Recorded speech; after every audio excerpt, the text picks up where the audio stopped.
Hello everybody, welcome back to my channel. I hope you're all doing well. Today I'm going to be doing a book haul. Now, I don't think I've been buying many books, but now that I see them all stacked up, they look looks a lot more than I initially thought. In my own defense, all these books have been bought on special offer in some way, shape or form, or I've just paid for the postage. Like there's one book that I bought from somebody on Instagram and all I paid was postage. And these have been purchased over like the last month or two. So I'm trying not to feel too bad about it. But like I say, they were all on special offer. So let's get cracking. The first book that I bought, like I said, I bought this off of somebody on Instagram. I saw that they had this for sale and I was like, oh yes, me please. All I had to pay was postage, and there were no other books that they had for sale that I kind of was that interested in, so I just decided to stick with the one. So this cost me £3.20. Johnny Be Good by Page Toon. This is the next book in the Page Toon verse. I know at the moment that Page Toon is doing a kind of monthly read along to the release of her new book, and it's reading all her books, I believe, in publication order, which is the way I believe you're supposed to read the books. There are some sort of like offshoot series which then you probably will want to read them in order, but I'm reading them as she's read them through with this kind of like read along that she's been hosting on her own social media. I read Lucy in the Sky, was that back in January, was it? I can't remember. And then when I saw this one and that this is the next one, I thought, you know what, I'm going to pick it up. So I did. It's £3.20. I have no clue what this is about. I don't believe it's anywhere linked to Lucy in the Sky. But the tagline at the top says, if your boss was the hottest rock star on the planet, would you mix business with pleasure? Probably. So this is the first one. Can't wait to get to this. I really enjoyed Lucy in the Sky, so I'm hoping that she's another author that becomes like Lindsay Kelk, auto-buy author, that I just love their writing. So looking forward to this one.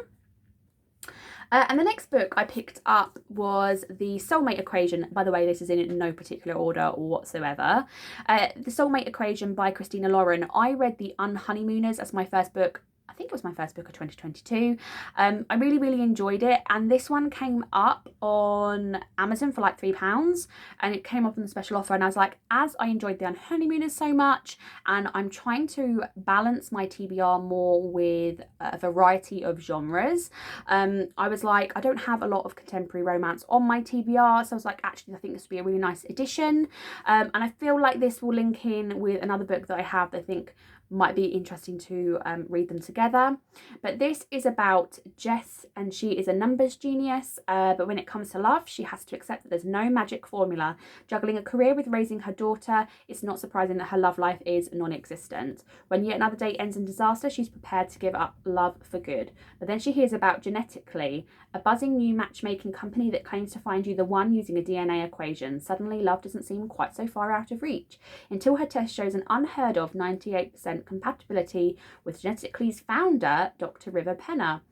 Jess already knows Dr. Penner, and this man is 100% not her soulmate. Yet as the pair are dragged from one event to the next as the ultimate diamond pairing that could make Genetically a fortune, Jess begins to realise that there might be more to the scientist and to the science behind a soulmate than she thought.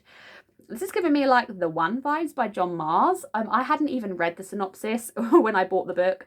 I just saw that it was Christina Lauren and it was £3. So it went straight in my basket.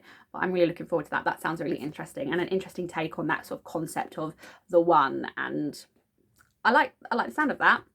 The next couple of books I picked up in Tesco's, and forgive me, I can't quite remember what deals they were on. I feel like they were on maybe two for something, and then one of them was super cheap, so I picked up these 3 books. Again, like I say, I'm trying to buy more contemporary fiction, romance, because I don't know if the video will already be up, but I've done a whole video about how my reading tastes have changed and how I'm trying to read more diversely across genres, because I appreciate each genre more when I'm reading across all of them, rather than reading loads and loads of fantasy or loads and loads of historical fiction. I'm enjoying mixing it up and reading a bit more across the genres that I enjoy. So like I say, I realised I had a hole in my TBR of kind of like contemporary romance. I'll be honest, I picked this one up because it's got bees on the cover. If you don't know, my nickname's Bumblebee, and I have a thing for bees, and my house is adorned with little bee-like little motifs. I've got a mirror out in my landing, which you can't see, which is like honeycomb, and yes, I love it. So this is Other Women by Kathy Kelly. There are 3 stories, 3 sides to every story. 3 women, 3 secrets, 3 tangled lives. Sid wears her independence like armour, so when she strikes up a rare connection with unlucky and love Finn, they are both determined to prove that men and women can just be friends, can't they? Marion has the perfect home, attentive husband, 2 beloved children, and a secret addiction to designer clothes. She knows she has it all, so why can't she stop comparing herself to other women? And B believes that we all have one love story, and she's had hers. Now her life centres around her son and support group of fierce single mums, the women she shares everything with, well, apart from the one secret she can't tell anyone. So I'm intrigued. I enjoy stories that have like multiple people and like friendship groups and how they kind of keep secrets and stuff. I enjoy that. So I'm looking forward to this. Like I say, I did kind of just pick it up because it has a bee on the cover. But shh, don't tell anybody. This next one I picked up, The Secret Bridesmaid, Can She Pull Off the Wedding of the Year? This is by Katie Birchall. I bought this, A, because the person in it's called Sophie, and also because it's a wedding related book. I'm feeling like I'm newly engaged, I've booked my wedding. I'm feeling like this year I'm gonna want a month where all I read is like wedding related books. I'm gonna kind of like do a whole like reading theme for the month. So I saw this and I thought this is perfect for that, and I think it was on the 2 for £7, £8, whatever they are now. Sophie Breeze is a brilliant bridesmaid, so brilliant in fact that she's made it her full-time job. I love the concept of this. She's a professional bridesmaid. She's secretly hired basically to make sure that people's weddings go off without any issues.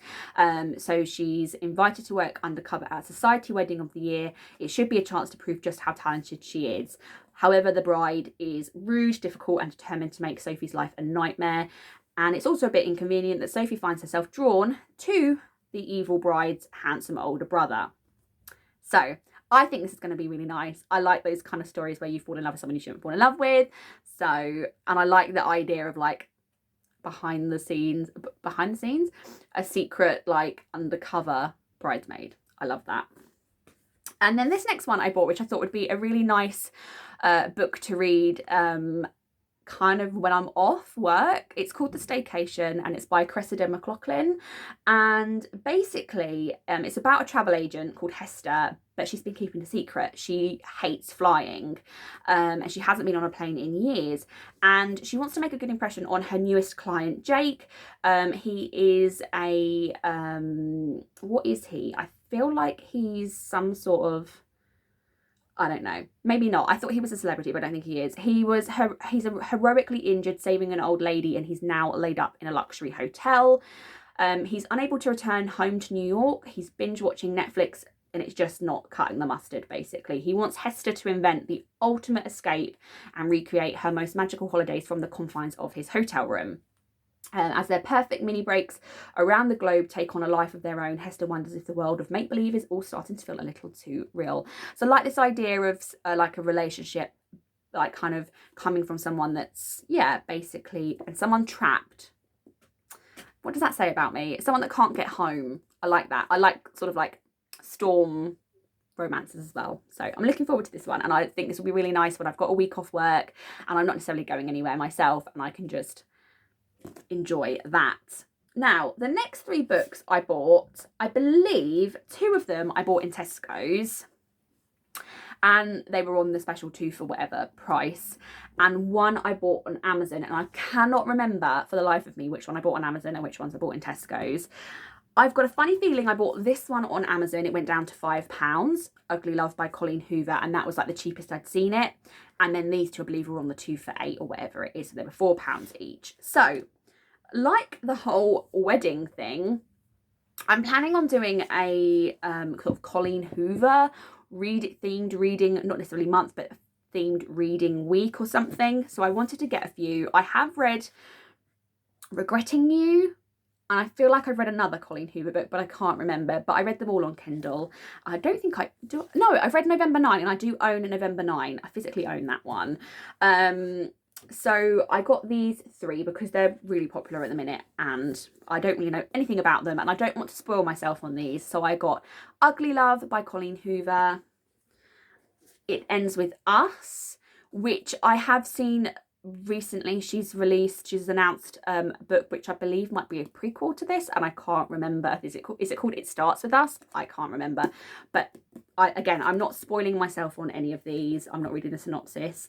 And then Verity, which I believe is a bit more of a thriller, and a bit more of a sort of darker book as well. So I really enjoyed November 9 by Colleen Hoover. I really enjoyed Regretting You when I read that. So I'm hoping that I enjoy these. And yeah, doing like a whole sort of like Colleen Hoover themed reading month or something, like the whole wedding theme. I thought they'd be good. Colleen Hoover's books are everywhere at the moment over social media. So really looking forward to reading some more of her work.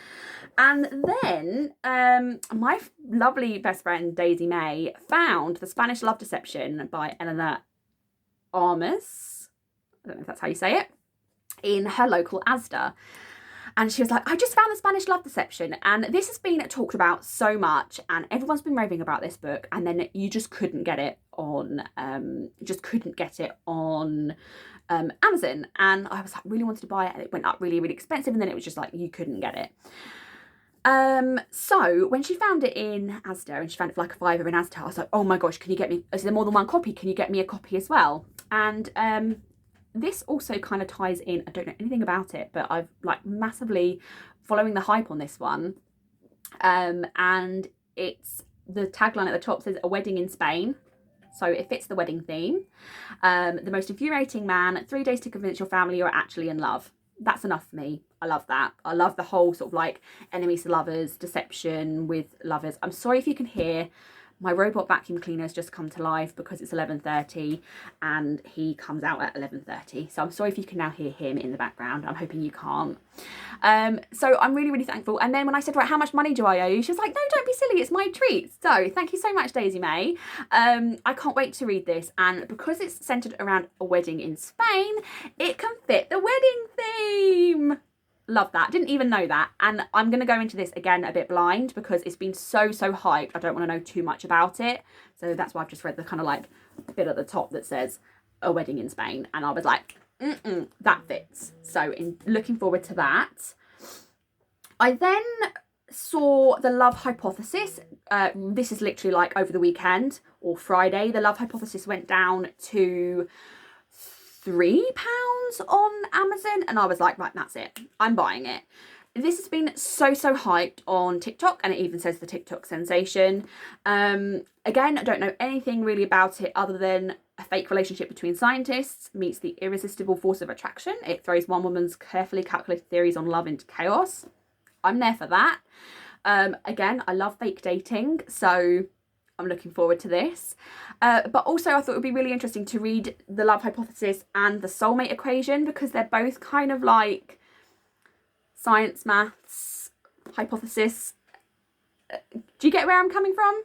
But also this is a TikTok hyped book, and I thought it would also be fun to read like some of the Colleen Hoover books, some books that are kind of like TikTok hyped, and talk about them as well. So I'm really looking forward to this one.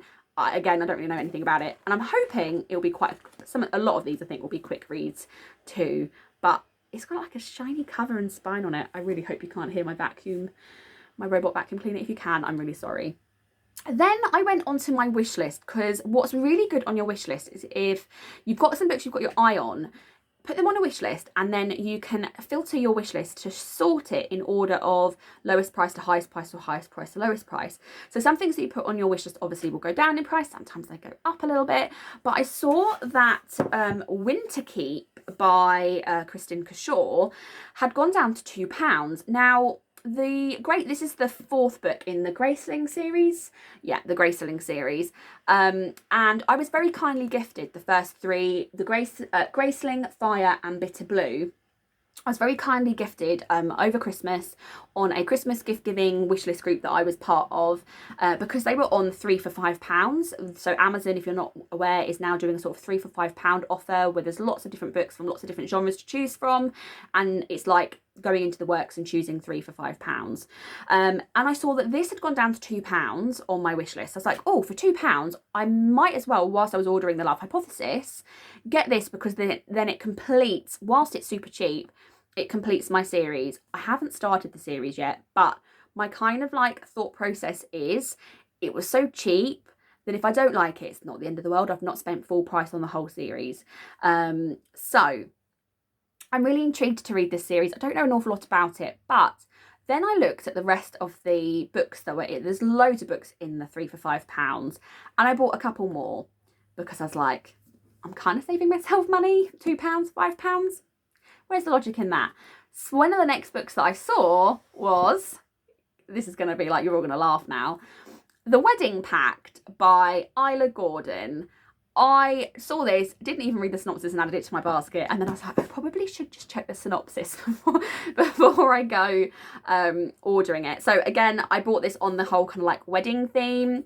My thought was that it's got wedding in the title. This one is about people that pretend to be married. August needs somewhere to live. She's just been dumped by her boyfriend, who'd rather be alone than move in with her. And she sees this lovely house, this lovely Georgian townhouse that she's long admired, and like suddenly becomes available to live in, to rent. But the landlady is very stuck on the fact that it needs to be rented to a stable married couple, which August isn't. And all of a sudden Flynn comes into the mix. He's new to the area. He also needs somewhere to live, and I love fake dating. And I used to call it a guilty pleasure, and it's not going to be a guilty pleasure anymore. It's just going to be a pleasure, because I don't feel like fake dating should have a kind of negative, guilty kind of feel to it. I enjoy reading fake dating tropes. And it's got wedding in the title, so it can fit in my wedding theme. So it's actually quite a lot of books, isn't it? But like I say, they have built up over a couple of months, and I've spent not a lot on them in the grand scheme of things compared to if I'd bought them all individually, not on deals. So I'm not going to feel too guilty about that. But that is it now. The only books I'm going to be buying, I've decided, are potential pre-orders, which I already have pre-ordered, and if I need a next book in a series. I seriously need to read some books that I already own, because my TBR shelf here is massive. So that's it now. I have got, you're probably thinking actually, another book. Well, you got 3 for £5. It's not arriving till the 1st of March. So when that arrives, I will throw that in somewhere so that you can see what that is. I think it's called Love Hope, and it's a story that's told through letters, which that's an auto put in the basket thing there, because I love stories that are told through letters. I think he's gone into the other room now, you can't hear him. So yeah, that's coming soon. So when that comes on the 1st of March, I'll try and get that into another video. I'm hoping I haven't got enough books to do another book haul, because that means that my plan of not buying books other than pre-orders and sequels isn't going very well. Anyway, I hope you enjoyed this video. Have you been buying any books recently? If you'd have, I'd love to hear about them down below in the comments. And if you've got any of these books on your TBR and fancy doing a buddy read, or want to join in a wedding themed readathon or a Colleen Hoover themed readathon, please let me know. DM me, leave a comment down below. I would love to have some people join in on those and have a right laugh reading some wedding themed and some Colleen Hoover books. But I'll see you all in the next one. Take care. See you soon. Bye.